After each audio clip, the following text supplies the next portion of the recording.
Бай болу үшін ұйықтап жатқанда да ақша табу керек. Оның алғашқы $300 инвестициясын 13 жасында салғанын білесіз бе? Мұндай кішігірім қаржылық қадам оған кәмелетке толмаған бала ретінде байлыққа қол жеткізу және көптеген жылдар бойы табысты инвестор ретіндегі мәртебесін нығайтуға мүмкіндік берді. Далиге еліктеушілердің саны жыл сайын қарқынды өсуде.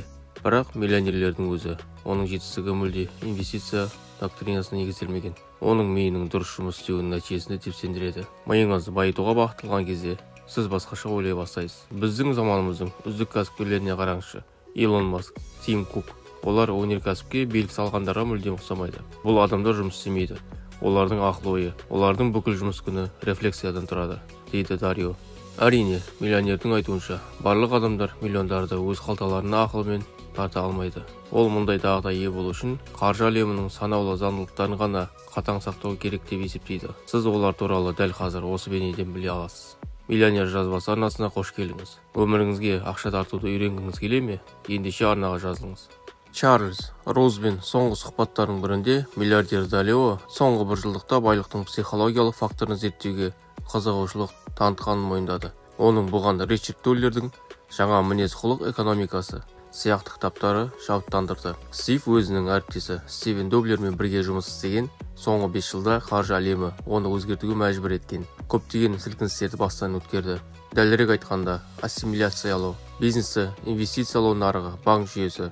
Мұның бәрі қазір адаммен қарым-қатынастың басқа формасына ие. Ал маған қазір ол физикалық еңбекке емес, стратегиялық ойлауға негізделген сияқты. Кім дұрыс ойласа, соғұрлым көп табыс табады, дейді миллиардер. Мұндай тұжырымдар жасамас бұрын көптеген аналитикалық жұмыстарды жүргізіп, соңғы бірнеше жылда әлемдегі ең бай кәсіпкерлердің бизнес стратегиясын зерттеген. Олардың көпшілігінің айтуынша, олар табыс табу принциптерін қайта құрып, жеке ойлаумен жұмыс істеуге көбірек уақытты біле бастады. Әрі қарай, ол тіпті бүгінгі шындықтарды ақыл ойды қалпына келтіруге және оны ақша тартуға бағыттауға көмектесетін жалпы әдістерді басқара білді.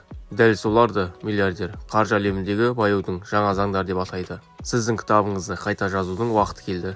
Өйткені осы заңдардың көмегімен қазір біз миллиондаған қаражат табамыз. Ең бастысы, қаржылық мақсаттарыңызға қол жеткізіңіз. Олай болса, Red Ale заңдары мұны тез әрі оңай орындауға көмектеседі. Қазір кез келген мәселе ақшаның тамырында. Алдыңызда айтылатын оқиғада белсенді болыңыз. Табысты адамдар, әсіресе миллионерлер мүмкіндіктер алдында белсенді өмірлік позицияны ұстанады. Мысалы, олар шешімі бар мәселеге тап болған кезде олар шағымданбайды, немесе бәрі аяқталды деп ойламайды, және олар бірегей бизнес мүмкіндігін көреді.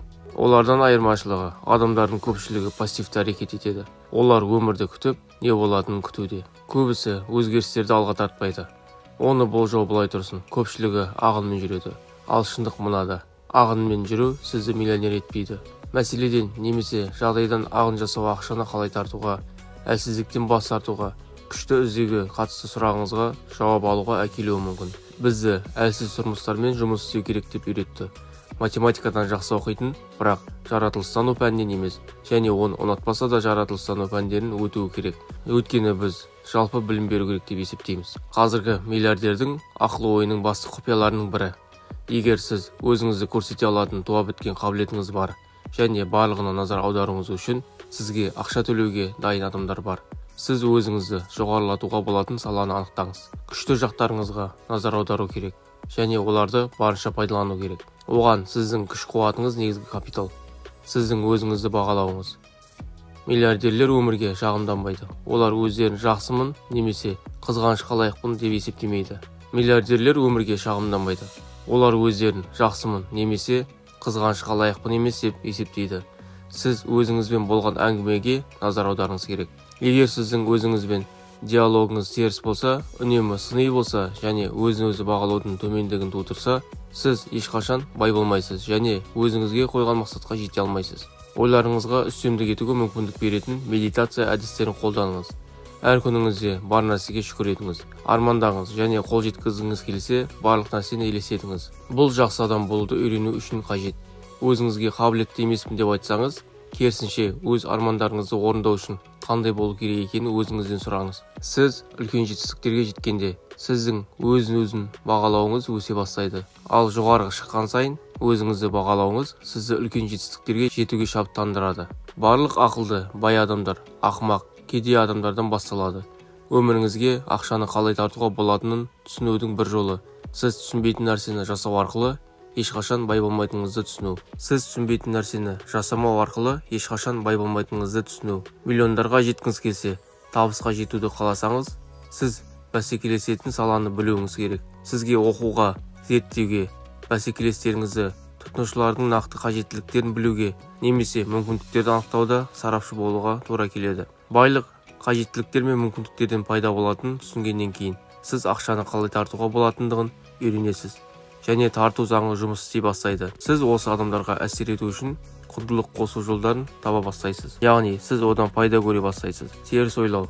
Сіз ешқашан миллионер болмайтындығыңызды ескертетін көптеген ескертулер бар, және олардың бірі ақшаны жаман деп ойлау.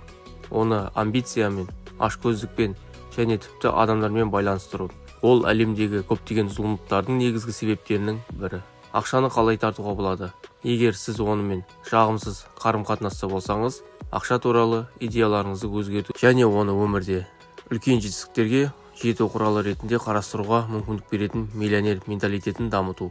Екіншіден, сіз оған қол жеткізе алатыныңызды түсініңіз. Сізде дағдылар бар және сіз басқалардың өміріне оң әсер ете аласыз.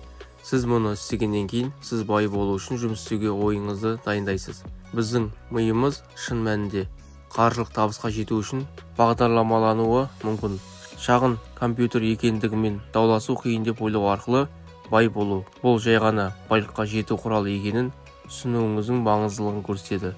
Тек шебер қолдарда сіз оның барлық күшін пайдалана аласыз және лайықты нәтиже күте аласыз. Шындығында айтылғанның қарапайымдылығына қарамастан, Далио қарапайым ойлау мен инвестициялар, бизнес, басқа табыстар арасында күрделі параллельдер жүргізеді. Егер сіз бай болғыңыз келсе, ең алдымен сіздің әлеуетті және тәжірибеңізге және оның миыңызға беретін мүмкіндіктеріне назар аударыңыз. Ақша магниті, бастысы оны пайдаланып, дұрыс бағытта әрекет ет. Сонда сәттілік сенімен бірге болады. Ал нәтиже болашақ миллионерлерді күтеді. Пікірге, қаржы туралы сүйікті кітабың қандай екенін жаза кет.